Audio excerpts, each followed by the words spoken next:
On retrouve Anne Mayet au QG de la CDU à Berlin. Bonsoir Anne Mayet, que nous disent les premiers sondages de sortie des urnes? Il est 18h01 à Berlin.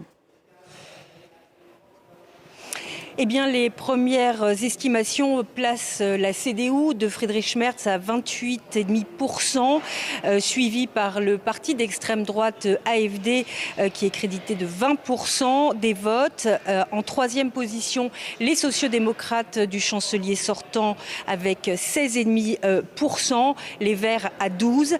Le FDP semble avoir passé la barre des 5% et devrait pouvoir entrer au Parlement. Même chose pour l'alliance de Sarah Wagenknecht et la percée assez importante du parti de gauche Die Linke qui entrerait au Parlement avec 9% des votes.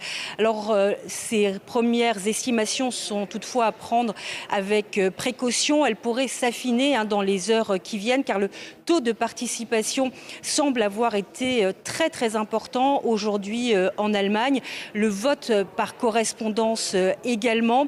Donc il faudra vraisemblablement encore un peu de temps pour avoir des résultats définitifs qui nous permettront d'analyser de plus près ces résultats et de réfléchir aux possibles coalitions pour gouverner l'Allemagne ces 4 prochaines années. Alors, les télévisions allemandes, Anne, donnent les conservateurs gagnants. Selon les médias allemands, ils remportent les élections législatives. Ils sont suivis par l'AfD, l'extrême droite, donc qui arrive deuxième, selon les télévisions allemandes. Qui sont les grands vainqueurs, les grands perdants de ce soir, Anne Mayet?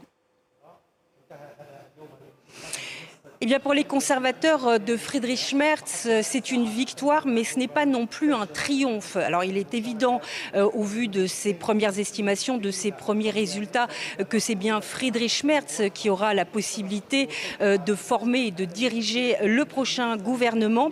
Mais la CDU aurait espéré avoir un résultat au-delà de 30% pour avoir les coups des franches, en quelque sorte, et choisir un seul partenaire de coalition. Avec tous ces plus petits partis qui sont entrés dans le Parlement, il sera néanmoins difficile pour la CDU d'obtenir une majorité avec les sociodémocrates, par exemple, ou les Verts, de former une coalition bipartite. Il est fort probable qu'ils soient obligés de former une coalition tripartite. En tout cas, ce qui est certain, c'est qu'évidemment, c'est également un triomphe pour l'AfD, qui arrive certes en seconde position, mais qui double son score par rapport à 2021 et qui arrive donc en deuxième position. Toutefois, notons que le parti d'extrême droite AfD ne pourra pas entrer dans un futur gouvernement puisque la CDU de Friedrich Merz a définitivement exclu à plusieurs reprises ces derniers jours de s'allier avec cette formation nationaliste. Anne Mayet.